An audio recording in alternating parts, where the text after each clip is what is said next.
Welcome back to the Shared Voices podcast. I'm excited today. We got some new folks in the house that I just met recently because that's what our God does. He brings people in to help and to be part of the community and to help each other, right? We believe iron sharpens iron. And you guys have a pretty amazing story.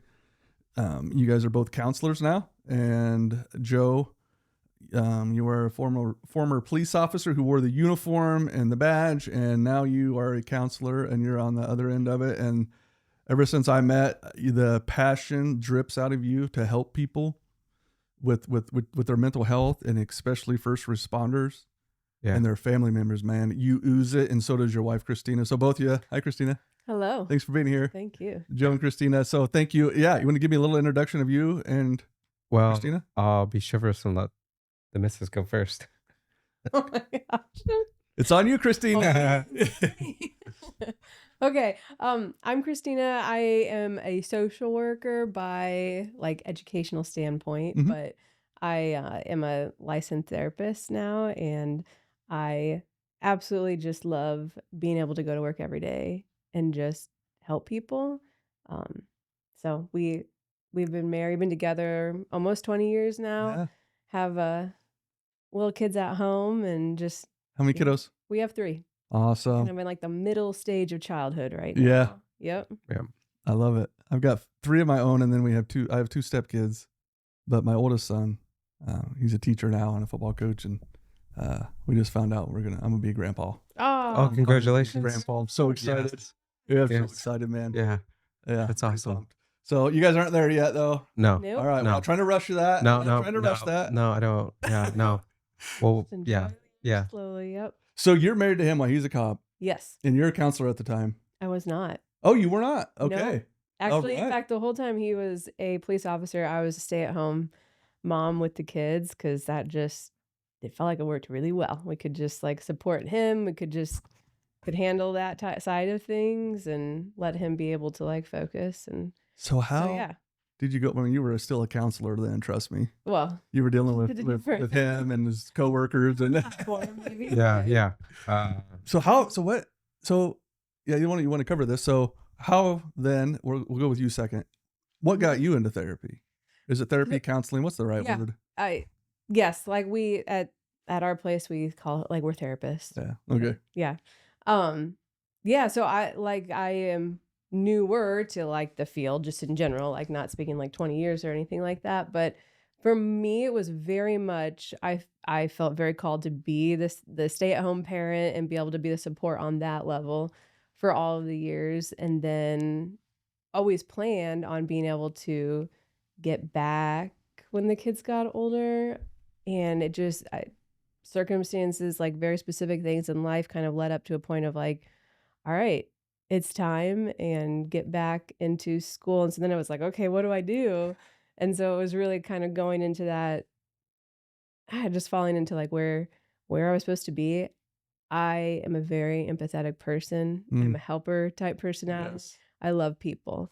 And so I just started what should I do? Social work. And then I didn't even plan on being a therapist. It literally was, just kind of God's plan. walked through a whole bunch of different steps, kind of landed there and in the exact organization that I still work for, private practice that I am in right now. And it just kind of unfolded I love that way. And I love it. And I love it because you have the experience. So our organization helps the whole family. Mm-hmm. So literally half or probably more of the people we help, a lot of times, are spouses. Yeah. And they feel like they feel like there's nobody who understands them, nobody that they can talk to. Sometimes even if they do know another spouse that may be comfortable to talk to, they worry that spouse is going to tell the husband and things get back, right? What an amazing thing to have a counselor who is and has been a spouse of a current former first responder, to be able to walk alongside those people. You will be able to relate to them in a way that other people just can't, because no education can pay for what you guys have gone through. And it's a different life. It's just different. And I think this is great, Joe, because I have been praying and praying and praying. We started this story. I tried to kill myself in 2020, and I've been praying since then for God to bring in more counselors to our area with first responder experience, whether it's spouses and actually been praying and praying for more of the officers to start taking off the uniform and putting on the counseling hat and putting on the therapist hat. And there's a couple of them now that have popped up recently. But man, you and I had to meet, and you introduced me to some Colombian food, man. That was awesome. Yeah. We had a great conversation. So Yeah. fill me in, man. Why are you doing this? Besides you're just a good dude. Yeah. Well, okay. So, yeah, no, like, so my career ended like, I took a medical retirement, ended in a concussion and so that chapter of my life closed, pretty unexpectedly. And so like a little before that, I was a combat medic, and like really everything I've done has been like towards people. Like I just have compassion for people, but I also wanted to be in like kind of the chaos and the fray of it. Yeah. In the Um, trenches. yeah, and obviously as a law enforcement officer, you get to do that. Um, and then afterwards, I was like, well, man, what do I do? Like maybe I should chase medicine.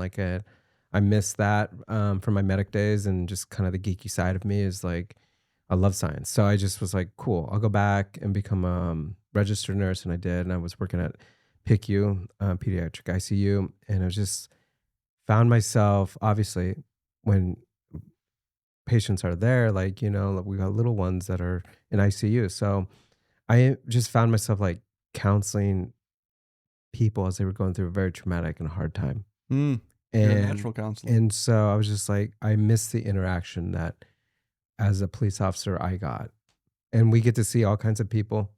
Some are great conversations, some are more dynamic, and some are just like horrendous. But and then so you get that shade, right? And like, so I was just like, man, what do I do? And was working through my own things. And after like I just kind of like just was able to do that, I was like, oh, I see where like I need to like be. And actually she had finished her program as a social worker, and she was kind of telling me about this, and I was like, I think I think I could do that. And but I was at the point I was like, maybe I go to like nurse practitioner side of things. Yeah. Just because I already had that medical background. But I ended up going the mental health counselor route, and yeah, blessed to have like landed where I am. But that's kind of like my background about like how I ended up where I ended up. So Dude, you like seriously, like, so you must have graduated high school and then went to the military shortly after? yeah, so I graduated in like 2004, and I joined so like obviously 9/11, so I'm like in that time Yeah. frame. So Thank I you, joined the Army National Guard right away as a junior. As soon as that happened, as soon as like I literally could, I think the first day that I possibly could join the Army, I was able to do that. And that's like your youth, and you're like, oh, well, that's not gonna happen. So I joined the Army, and then so she was through that, a lot of that during my time of service, and so yeah, and then I went medic school, and then came back, and I kept getting deployed, and I was like, well, this is kind of hard to plan a life when you keep getting deployed. Yeah. So after like 8 years of service, I was like, I loved it though, I missed it, but I was just like, I also wanted to like have a degree and like pursue my own like passions, and then ended up going into law enforcement, and actually got into it sooner than I thought. Like all my friends were like, dude, you're gonna have to apply. And at that time, there was like 300-400 candidates going Yeah. to these like, and you'd be like fighting for 5 positions. Not like that anymore, is it? No, no. And I talked to my buddies that are still in it. They're like, man, we're trying to hire 5, and Three showed up. we got 15, and like 4 of them failed for what X and blah blah blah. And it's like, oh, okay, yeah. And so just different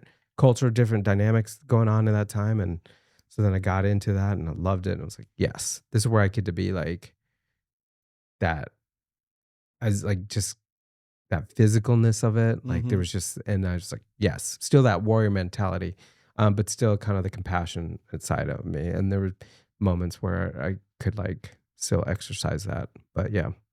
Dang. Yeah. So you go from combat medic to police officer to the NICU, or is it Yeah. NICU? Yeah, pediatric ICU as a You registered enjoy nurse. trauma? You just, You you love to serve, man. I just loved people. I really do. I get passionate about like helping other people.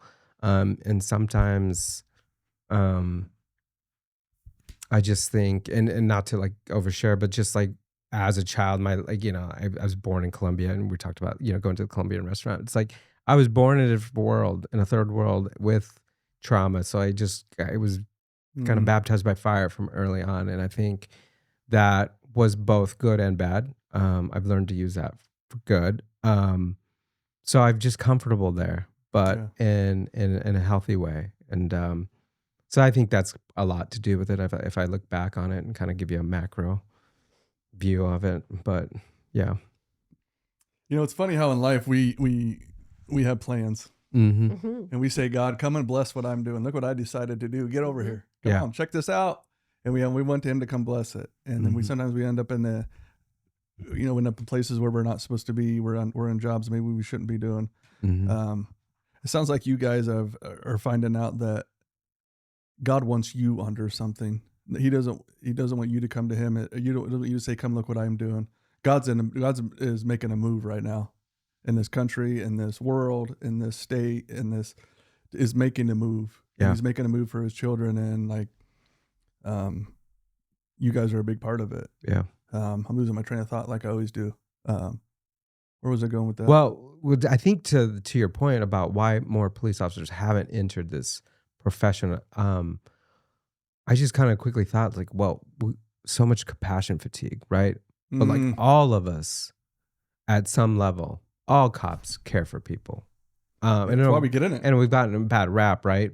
But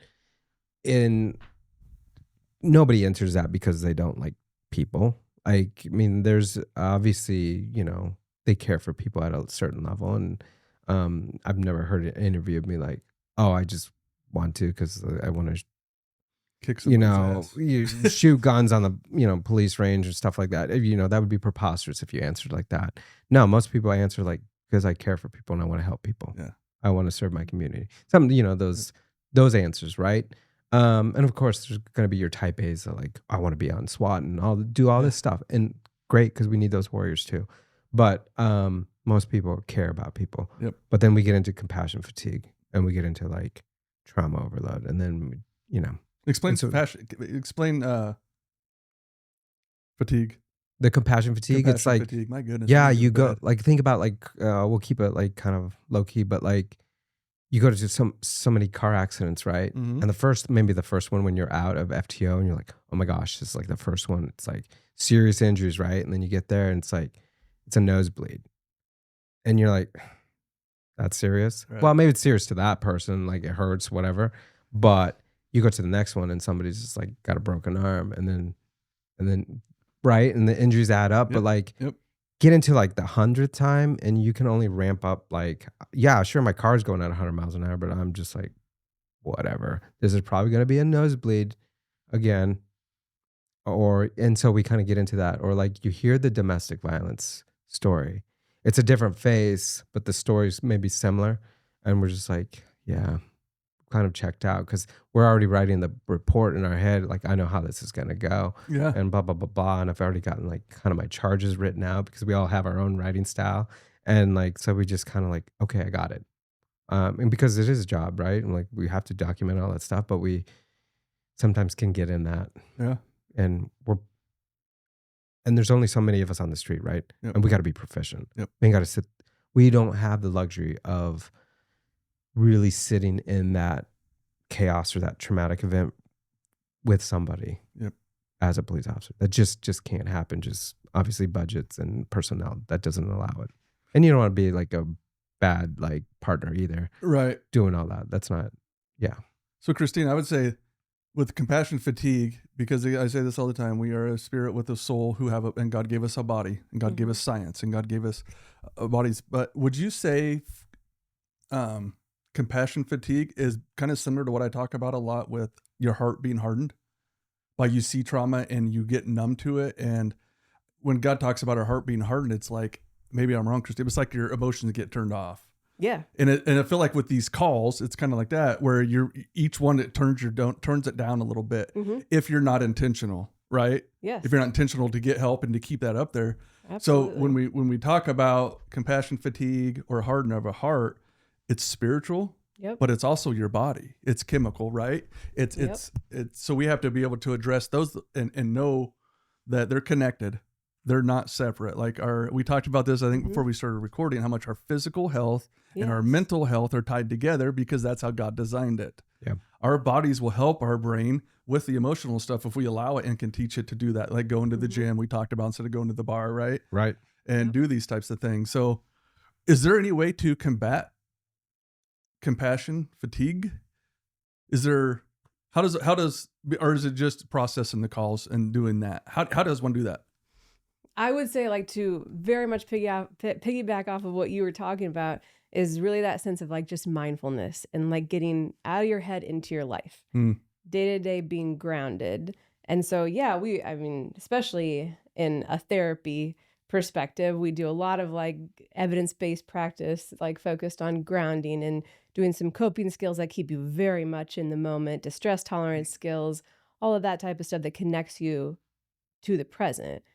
But that's what it's more about, because when you talk about that compassion fatigue, you talk about shutdown, talk about dissociation, and people think about, well, it's just like watching from the outside, but emotional dissociation can very much heavily play into that, of just like, you know what?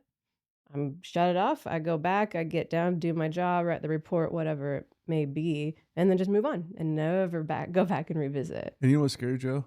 Is some administrations, some supervisors and coworkers, I've seen this happened to me, it's happened to a lot of people. I hope it's quitting, but we try to, this has happened. Somebody's been on a murder scene where there was a lot of grossness, right? Mm-hmm. They get a hold of the rookie and have the rookie come to the scene to look at it. Yep. Because he needs to get used to it. Yeah. And one of them even said, you need to get your wings when it comes to a death of a child. You need to get your wings, get over here and come and look at this. Yeah. That's unhealthy. We do not harden ourselves by seeing more and more trouble. We don't. That's not how we do this. It's not. That's them trying to get you to harden your heart. It's trying to get you to lose that compassion fatigue. Which, when you lose your compassion, you don't need to be carrying a badge anymore. Yeah. So that's awful. That's. Did you see that in your career? No. But it's just like, you do see, like, when the senior guys see stuff, right? And you're the first one to, or, you've maybe haven't experienced that, and they're just kind of like, the dark humor, right? And here you are like, oh my gosh, X just happened, and you're kind of like trying to process it, and they're like making dark jokes. And then it's like, now we've just taught that, like, that isn't such a big deal. It is a big deal. Somebody getting hurt, somebody getting shot, or regardless of the situation, and we kind of justify it sometimes in that profession. It's like, well, it was X. Yep. The situation is this. And it's like, oh, well, that makes sense. Well, in the end, a human being, or somebody lost somebody, or somebody got severely hurt. I think that's kind of what I've seen, more of this, like, this dark humor, which seems to, like, then promote, like, they call it gallows humor or something like that. And gallows humor can, and I said this before, like, gallows humor can sometimes help you get through the moment, but it's got to stop there. Like you like, if you're on a call and somebody says something or whatever, you can laugh it off, but it's got to stop at that point, because at that point you're basically, you're using gallows humor to silence other people, to keep them from opening up or speaking. And because you're making, where if they were to speak up, you've already made fun of them, basically. So you've already shut that down. And that's got to come from the old dogs, right? It's got to come from the old dogs. But I'll say this, Christina, the younger generation I see in all these academies, they are the mental health breakthrough in these departments. They're going back to their departments and don't give a crap about us old dogs. And they're actually talking about mental health. They're actually, the younger ones are getting together and having, good conversations that aren't built around alcohol and trauma. It's the younger generations. What's really cool to see, and I hope it continues, because us old dogs need to be fleshed out. If we can't adjust our mindset to this new, we care about each other mindset, they need to get out. But man, it's refreshing to see, for the first time in academies, young people sitting there and talking about real issues. It's pretty amazing. but Yeah. it's the old dogs that are holding it back, and a lot of times the administration Yep. Yeah. can be just that. So tell me though, so where's your clinic? And tell us a little bit about what you guys, so different counseling, different therapy clinics. Some specialize in certain things. Some really do good at this, or some have this. Tell us about your clinic, where you're at, what it's called, and because our listeners need to know you guys are out there. Yeah. So we're privileged to work at the same clinic, Clearbrook Counseling Professionals, and we have offices. But we're both, actually, I'll just say, we have offices in Ankeny and Ames, but we both work out of the Ankeny office. Mhm. And so she's a licensed social worker, and I am a mental health counselor. But yeah, you want to talk about kind of what we do? Mhm. And what's some of the modalities they do there, or types of help they have? Yeah.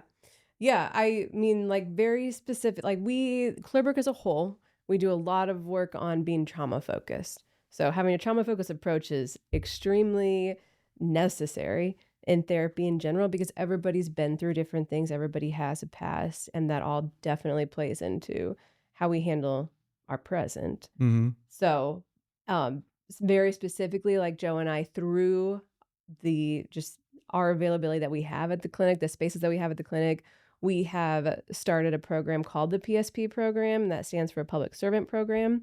And so that we aim to use that to help and connect with law enforcement, first responders, military, like just those helpers, Yeah. those professions that really need that. So that's a program that Joe and I specifically, if you call into Clearbrook, you go to make an appointment there, you can say, hey, I want to get scheduled with a PSP provider.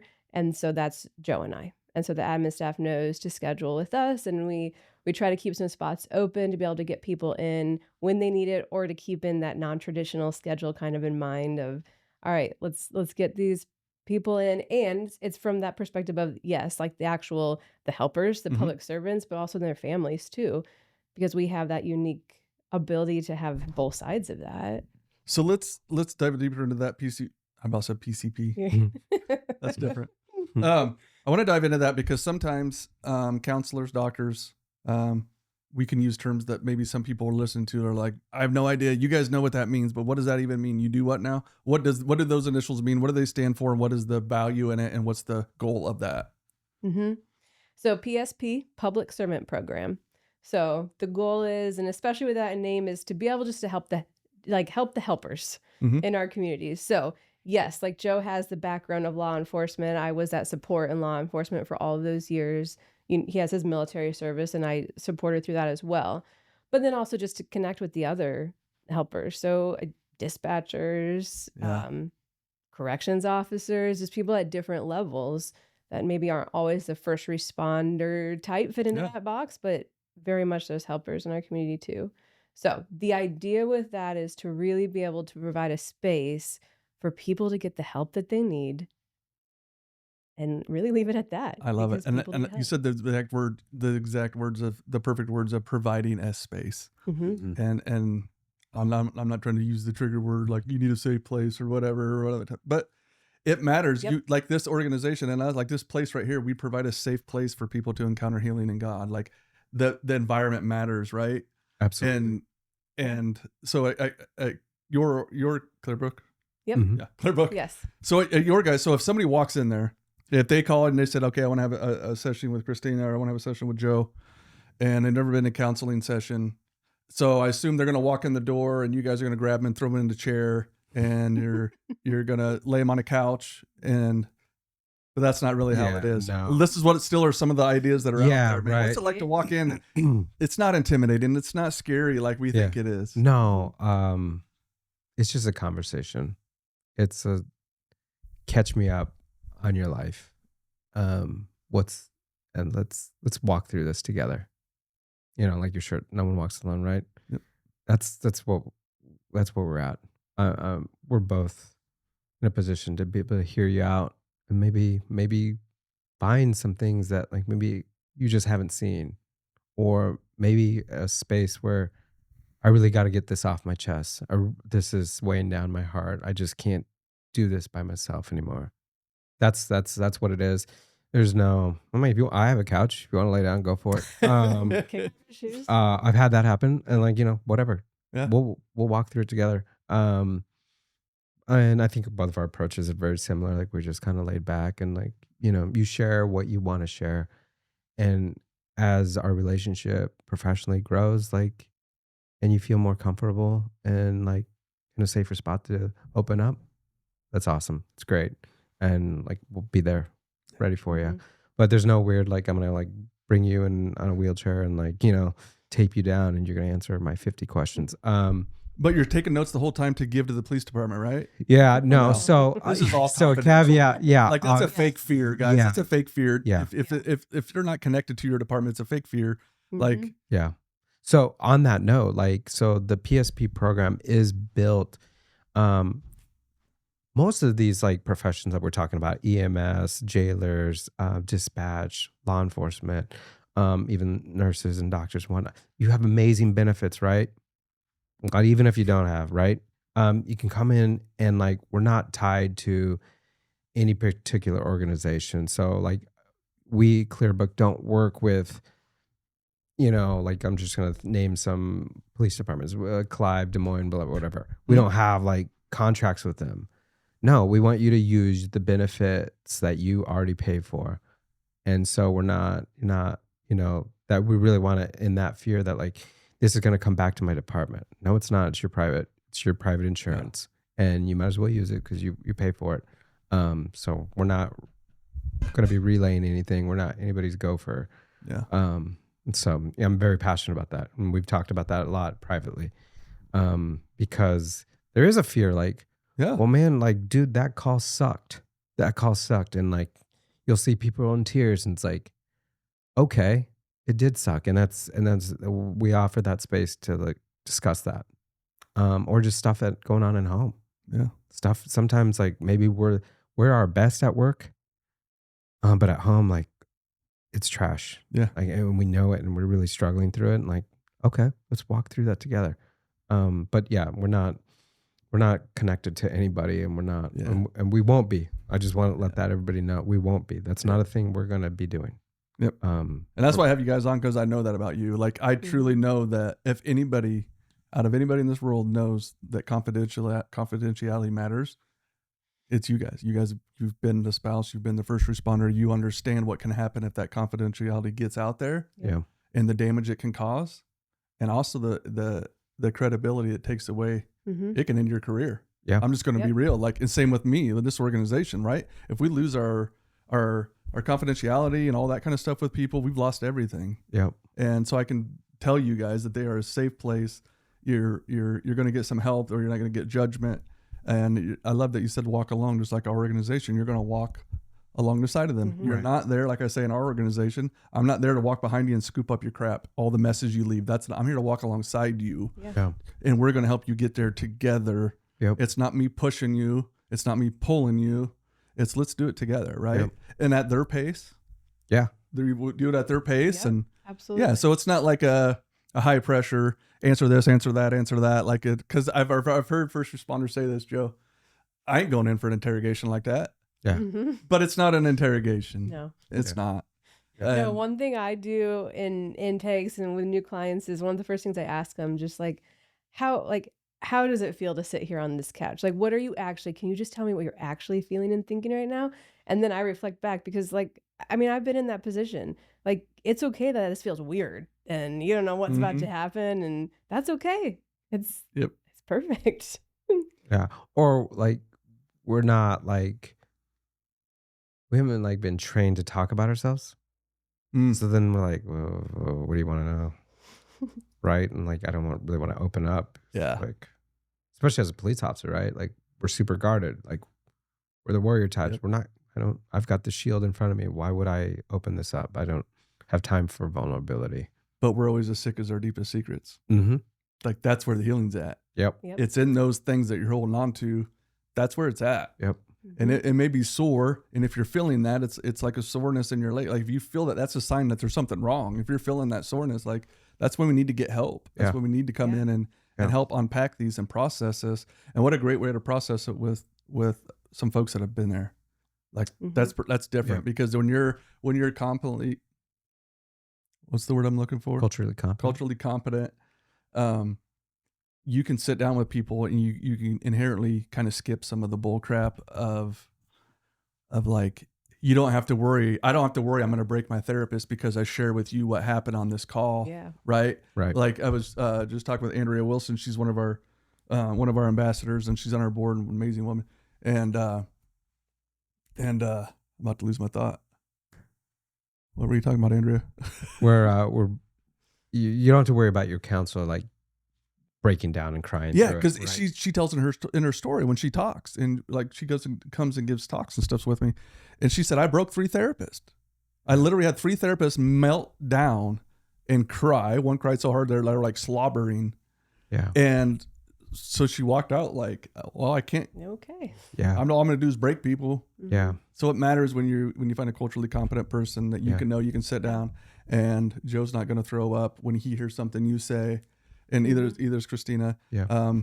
because you guys have been down that road. Yeah. That matters. Yeah. Yeah.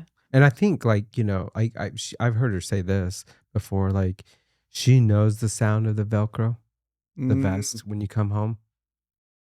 And, you know, we as officers know the sound of Velcro.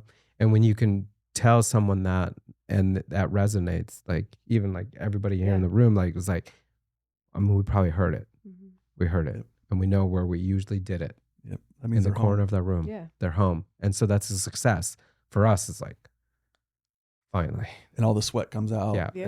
And then your shirt's like stained and Yep. yeah. But we get it, like, right? Yeah. That's just kind of a cool. But that Velcro sound can be a good sound, but it can also be a bad sound because sometimes we go home and we take it all out on our spouses. Right. Yeah. And it can be where, and I know this because I've been the one that did it to my family. We have our families walking on eggshells. Right. Literally, they see the headlights from our patrol car coming in, or and they hear the door open. And I talk to spouses all the time about this. As soon as that happened, anxiety through the roof. And they immediately got to put on a fake face. Where are the kids? Yeah. I don't want them to get upset. Leave them alone. And they're immediately in panic mode, trying to stop us from going into. And they're doing it because they've seen us go through it in the past, right? Yeah. Mhm. They're seeing where one little thing can trigger us, and then they take the brunt of it. Yeah. And boy, that's when we know we got to get help. Yeah. We got to Yeah. get help, because getting help is not a sign of weakness. It's a sign of wisdom. Yep. Yeah. And especially for men, it's time to pull your big boy pants up Yeah. and put your man card in the garbage disposal. Those things don't exist. Yeah. And get some help, man. Yeah. Because I don't care. I mean, you're tougher than hell. We've been through some crap, but man, we're still 5-year-old boys in here. Yeah. We're still 10-year-old boys in here. We have a heart. We care. We put up a mask. Our heart gets hardened, but we deeply care emotionally. And we have to be able to talk in dialogue with somebody who understands. And it's not for, here's the thing, what people think, counselors are going to tell me how to live my life. And that is absolutely the biggest lie in the world. Counselors, the last thing they want to do is tell you how to live your life. So what is it? They're not telling you how you live your life. What is it? Are they trying to tell you how to live a life? What would? Well, so yeah, we don't get into advice, right? Because like Right. what works for me, like, you know, my 2-hour gym sessions might not be for everybody. I love the gym. It's fine. I find it's just a peaceful place for me. If I suggested that to somebody, they'd be like, "What the hell are you talking about? I don't have 2 hours to be in the gym. I don't want to be in the gym 2 hours. That sounds awful." Also, then I go into the sauna for 30 minutes. They're like, "Whoa, I don't have that time, nor do I want to do that." So no, we don't do advice. Yeah. We're not gonna no. And most good counselors don't, right? It's not about advice. Right. It's about Where are your values? Mm-hmm. Are you living those values out? And if not, maybe the values that you thought were your values, maybe they're not. And we explore that. Like sometimes in life we shuffle values and we're like, oh, it turns out like, I don't know, I'm just trying to think of loyalty. Maybe loyalty is the one that we were like, you have to be loyal, you have to be loyal, you have to be loyal. And so you stay at a job forever. And like, now you have this conflict. If I leave this job, that means I'm not loyal. No, it means that you're passionate about this. And so we find the rub and the conflict in that, and then we explore it together. But those are your values, and we see, hey, we can work through that together. Obviously, that's just on a quick quick overview of what we do. But Yeah, no, that's great. But yeah, I just want to get through some of these myths that people have Yeah. about, again, they're going to the counselor. It's going to be scary. They're going to be told how to live their life, and they're going to have a list of things they got to go home and do. And that's the last thing I need. Right. It's more crap Yeah. to do. or I have to cry. Yeah. You know, gosh, he's gonna make me cry. Yeah. You want to? Yeah. You don't have to.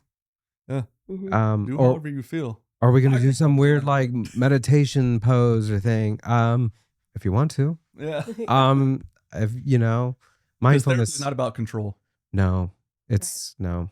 It's helping you understand what's happening inside of you Yeah. and helping you process it, because we don't know what we don't know. Yeah. And that's when it's dangerous, is when we think we know everything and we don't know what we don't know. And that's okay. You're not supposed to know things you've never gone through. Yep.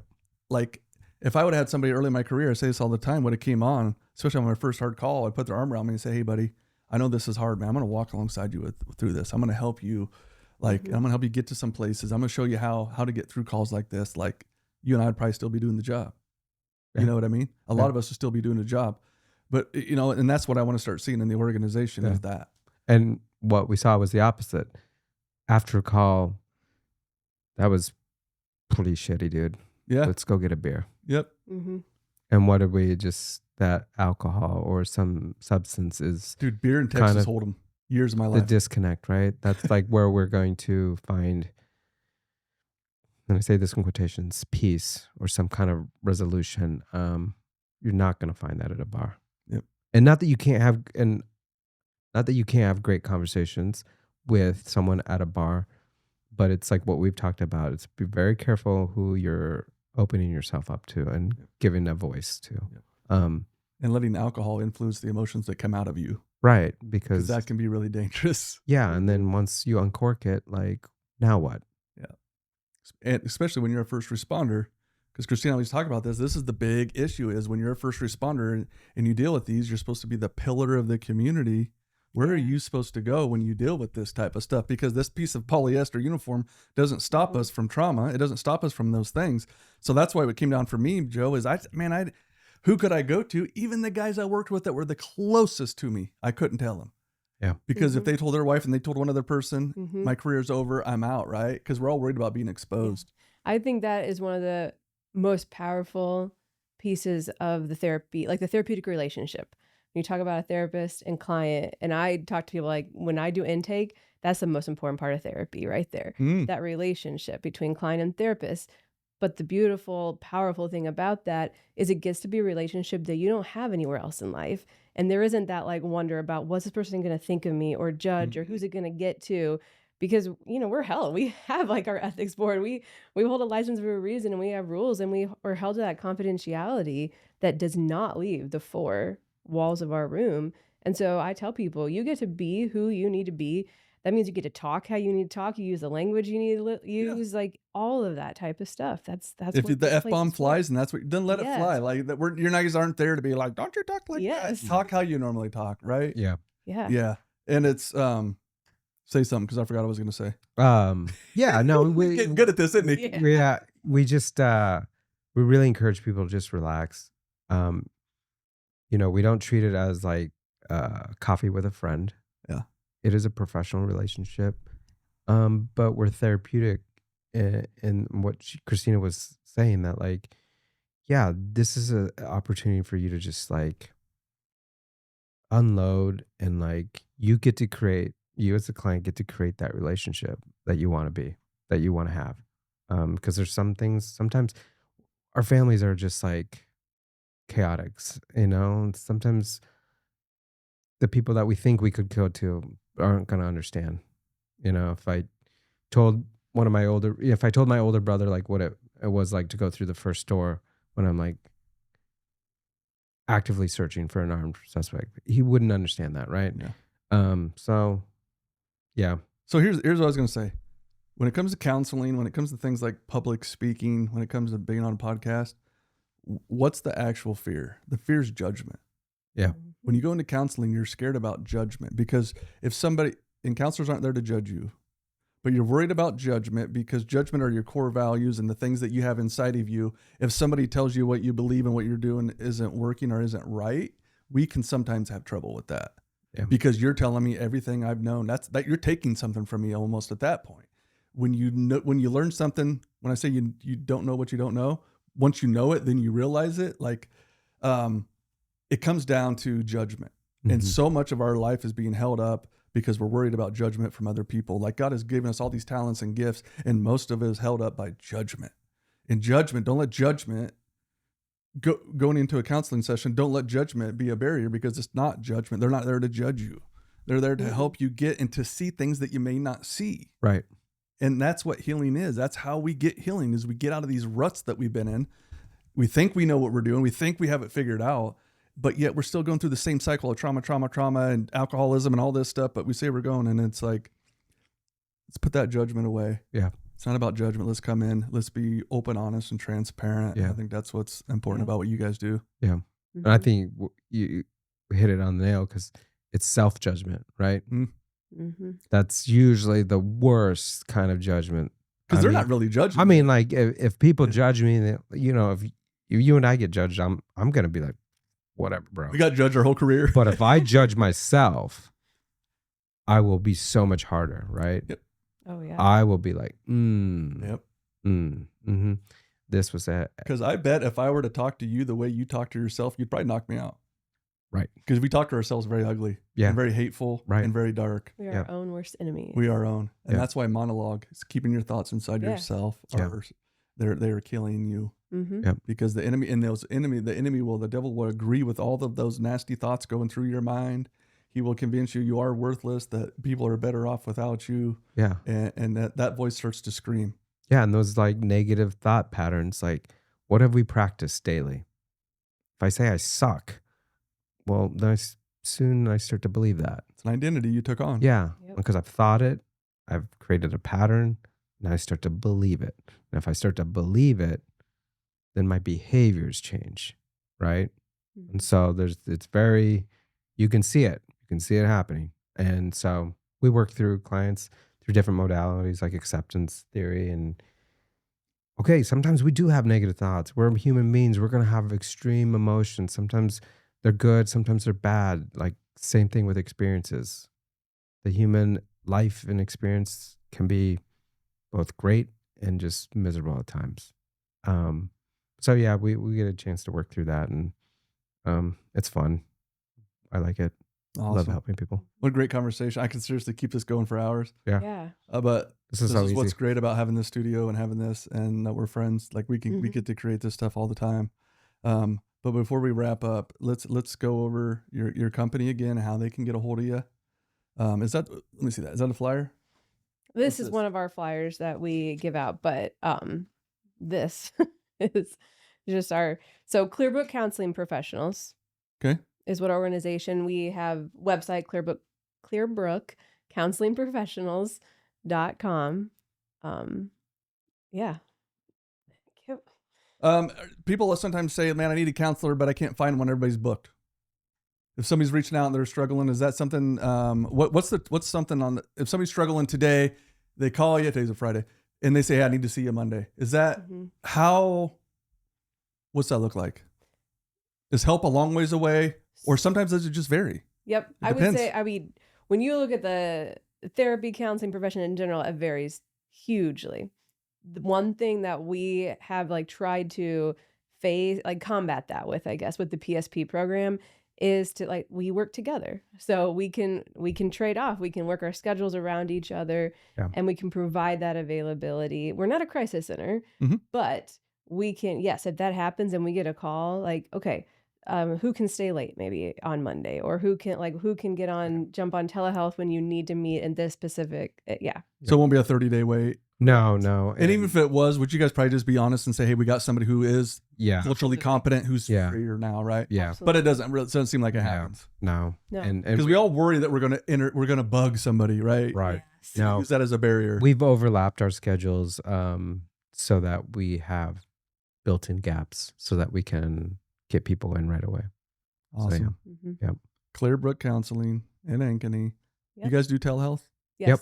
Okay. So if we have people throughout the whole state and around the country. Yes. But if they're up in Sioux City, they can still get help. Yep. They can still Yep, get telehealth. absolutely. Absolutely. Within the same Telehealth, and environment. then I always recommend if you're doing telehealth to still go do in-person visits. Absolutely. Like It's if very you say you're in important. Sioux City and you're coming down here to meet with Joe and Christina, get a hotel room. Yeah. Mhm. Like, make it Yeah. a thing. Yep. Yep. What a powerful way to get out of Yeah. out of the cycle of suck where you're at. Come here, get in Mhm. person, because in person matters, right? We're It does. 100% not present when we're online, Right. right? Because we're not there, right? It's It's right. easy to be Matters. distracted. Yeah. But telehealth is awesome and it helps. Absolutely. And it has its place, but I think it works better when you mix the two. Yep. Yes. And I'm sure as a counselor, you probably get to know them a little better in person than Absolutely. the computer Right. screen while their cat's running behind them. And, Exactly. Right. yeah. Yes. Yeah. Well, thanks for tuning in. The Real Deal. You guys got their information. We love you and we'll see you next time. And remember, no one walks alone.